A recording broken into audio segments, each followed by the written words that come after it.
Welcome ladies and gentlemen, this will be the start of my brand new video series in which I overanalyze various Mario Kart items. So yeah, I'm not dead. Now let's see what's next on my analysis queue. Ah yes, the classic mushroom. Now it's only fitting I start this series off with the mushroom, as it's often the first power-up Mario encounters in the mainline games. When obtained, it grows Mario back to his normal size, or at least that's what I like to assume, as there's no way I'm believing he's that small. I mean, look at him, he's the size of a Goomba. I know this is somewhat irrelevant, but my personal headcanon has always been that, Bowser shrinks him in the mainline series, and the mushroom returns him back to his normal state. Wait a sec, that's like Alice in the Wonderland. Never mind, let's save that for another video, because today we'll be taking a look at the usefulness of the mushroom throughout the Mario Kart series. So now we get to my favorite part. Let's find out if the mushroom is any good.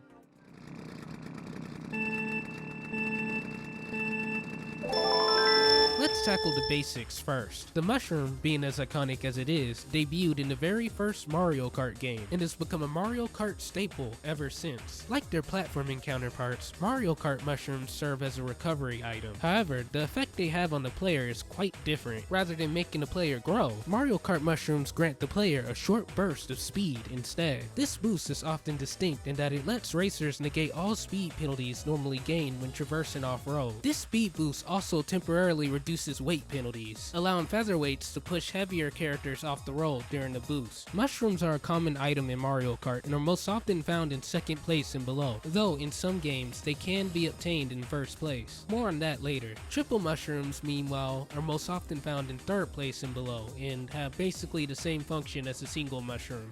With the basic analysis out of the way, let's discuss some of my general recommended strategies next. As I mentioned before, the mushroom allows its user to ignore off-road speed loss entirely, and most shortcuts within the series have been designed with this mechanic in mind, being, off-road. So the best strategy is usually to save your mushrooms for these shortcuts in order to maximize their effectiveness. Note that I said usually. That's because mushrooms gain the brand new defensive ability starting with Double Dash, the ability to dodge blue shells. Now I mentioned before that mushrooms were obtainable in first place. That was true all the way up until Double Dash when they gained their new defensive function. As a result, it's often better to smuggle or hold on to your mushrooms the closer you are to first place. That way, you'd be fully prepared should a blue shell decide to target you, if you make it to first place. I recommend implementing these same strategies when using the triple mushrooms. You see, the triple mushroom is a very unique recovery item, being the only item in the series to allow its user to save multiple boosts for off-road shortcuts without a timer. This, in theory, makes the triple mushrooms insanely valuable and effective as a recovery item.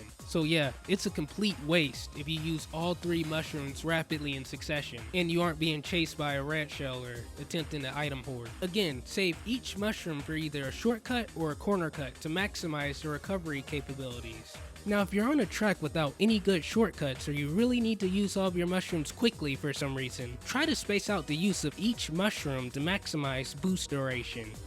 Now that we got the basic strategy down, next up is for me to take a break. Because of these flashy graphics I made, it took an extraordinarily long time for me to even just make this first portion alone. And now all my energy is drained. So yeah, sorry about that. If you like this video and want to see more, let me know down in the comment section. Shameless, but I love praise and attention. So receiving that will probably motivate me to make the second part of this. Until then, I'm off to play Repentance. Oh, and work on a new vid.